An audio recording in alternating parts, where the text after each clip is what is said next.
ایک کو مکلف کہا جاتا ہے اور ایک مخلوق کو غیر مکلف۔ مکلف مخلوق جو ہے وہ صرف ایک ہے، اس کو ہم اور آپ انسان کہتے ہیں، اور اس کے علاوہ جتنی مخلوقات ہے وہ تمام کے تمام غیر مکلف ہے۔ یعنی لاکھوں کروڑوں بے شمار مخلوق اللہ نے غیر مکلف بنایا، صرف انسان کو اللہ نے مکلف بنایا۔ مکلف کا مطلب کیا ہوتا ہے؟ غیر مکلف کا مطلب کیا ہوتا ہے؟ مکلف کا مطلب ہوتا ہے جن کے اوپر کچھ ذمہ داری دی جائے، جن کو کچھ کاموں کا حکم دیا جائے، کچھ کاموں سے روکا جائے۔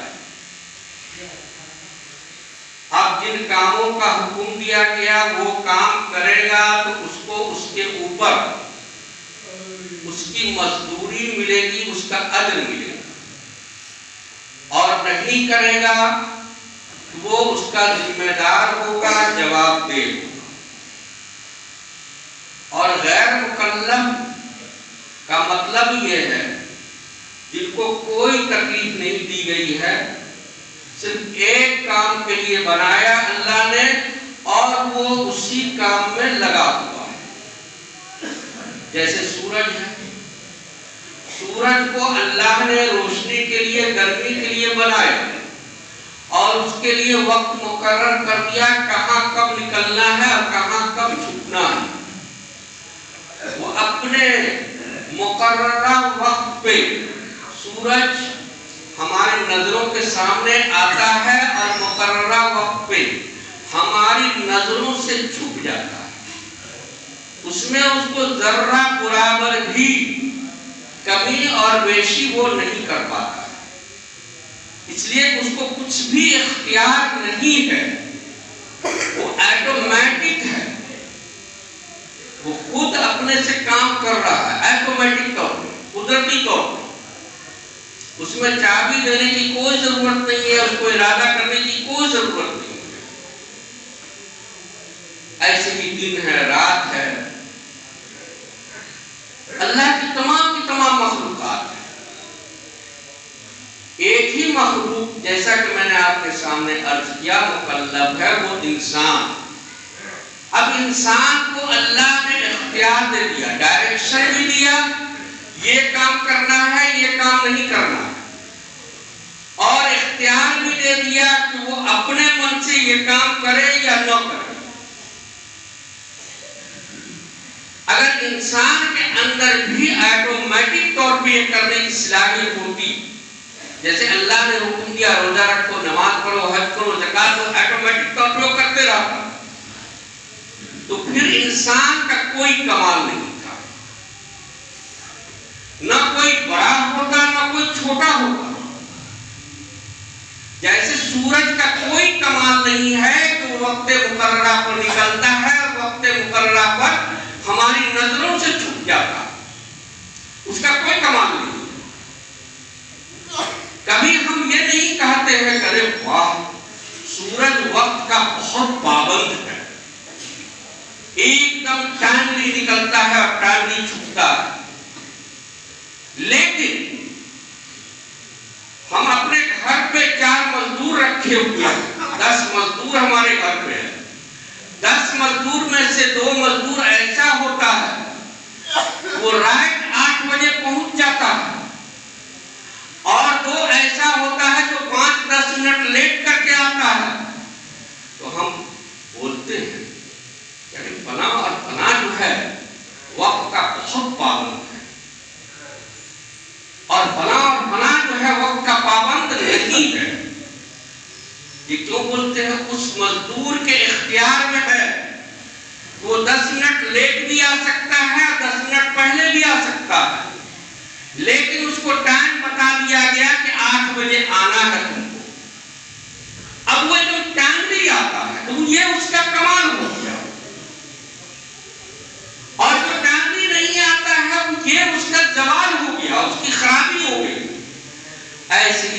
انسان کو مکلف اللہ نے بنایا.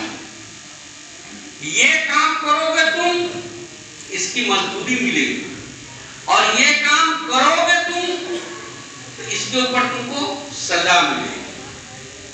باقی کسی کو نہیں. جتنے فرشتے ہیں، جس فرشتہ کو اللہ نے حکم دے دیا رکوع میں رہو، وہ قیامت تک رکوع ہی کے اندر رہے گا. جس کو حکم دے دیا سجدہ کرو، وہ سجدہ ہی کرنے میں لگا ہوا ہے قیامت تک ہمیشہ کے لیے. لیکن انسان کو مکلف بنایا. انسان کو کہا رکوع بھی کرنا ہے، تم کو سجدہ بھی کرنا ہے، اور اپنا روزگار بھی کرنا ہے. یہی فرق کو قرآن نے کہا ہے، لَقَدْ خَلَقْنَا الْإِنسَانَ فِي أَحْسَنِ تَقْوِيمٍ. لاکھوں کروڑوں مخلوقات میں سے چاند، سورج، پہاڑ، سمندر، فرشتے، جنات، سبوں میں ہم نے سب سے اچھا، سب سے اعلیٰ انسان کو بنایا. اس لیے کہ انسان مکلف ہے. اس کو کہا گیا ہے ان باتوں سے رکنا ہے اور ان کاموں کو کرنا ہے، اور اپنی تمام ضروریات کو پوری کرنے کے ساتھ ساتھ اس کے اوپر عمل بھی کرنا ہے. اب جو انسان کرتا ہے تو اللہ کے اجر کا مستحق وہ انسان ہوگا. اس لیے کہ اللہ نے جو ذمہ داری اس کے اوپر ڈالی تھی، اس ذمہ داری کو اس نے پوری کی. جبکہ اس کے اندر ایسی طاقت اللہ نے دے دیا تھا کہ اس ذمہ داری کو پوری نہ کرے. اب اس طاقت کا استعمال کرتے ہوئے کہ ذمہ داری پوری نہ کرے، کوئی انسان پوری نہیں کرتا. تو اللہ تعالیٰ کہتا ہے کہ ہم نے انسان کو تو اکیلا پیدا کیا ایسا. لَقَدْ خَلَقْنَا الْإِنسَانَ فِي أَحْسَنِ تَقْوِيمٍ. اپنے کروڑوں مخلوقات میں سے چاند اور سورج سے بھی زیادہ بہترین ہم نے انسان کو بنایا.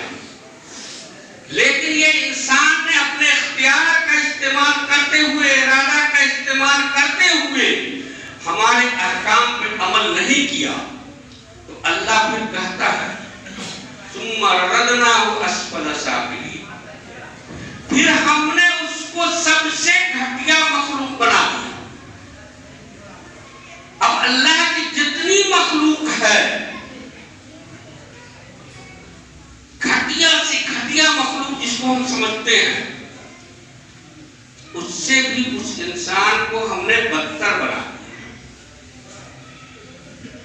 إِلَّا الَّذِينَ آمَنُوا. ہاں، جو ہمارے احکامات پر عمل کرتے رہے وہ فرشتوں سے بھی آگے بڑھے. اور یہی وجہ ہے ایک انسان کا مقام اگر صحیح معنی میں وہ انسان ہے جس نہج پہ، جس میزان، جس پیمانے پہ اللہ نے جس معیار پہ انسان کو پیدا کیا اور اس معیار پہ قائم ہے، تو اللہ کا جتنا فرشتہ ہے ان تمام فرشتوں سے وہ انسان آگے بڑھ جاتا ہے. سب سے بڑے فرشتے حضرت جبرائیل اس سے بھی آگے بڑھتے. کوئی بھی نبی جبرائیل کے پاس نہیں گئے، اور جبرائیل امین جتنے نبی اور رسول دنیا کے اندر آئے سبوں کے دربار میں آ کے انہوں نے حاضری دی، ان کے پاس آئے. پتہ یہ چلا کہ جبرائیل سے بھی انسان آگے بڑھ گیا. کب؟ إِلَّا الَّذِينَ آمَنُوا میں آتا ہے تب. اپنی ذمہ داری کو وہ پوری کرتا ہے تب. اور اسی ذمہ داری کو پوری کرنے کے لیے اللہ تعالیٰ نے دو چیز بنائے. ایک کا نام ہم جنت بولتے ہیں اور ایک کا نام ہم جہنم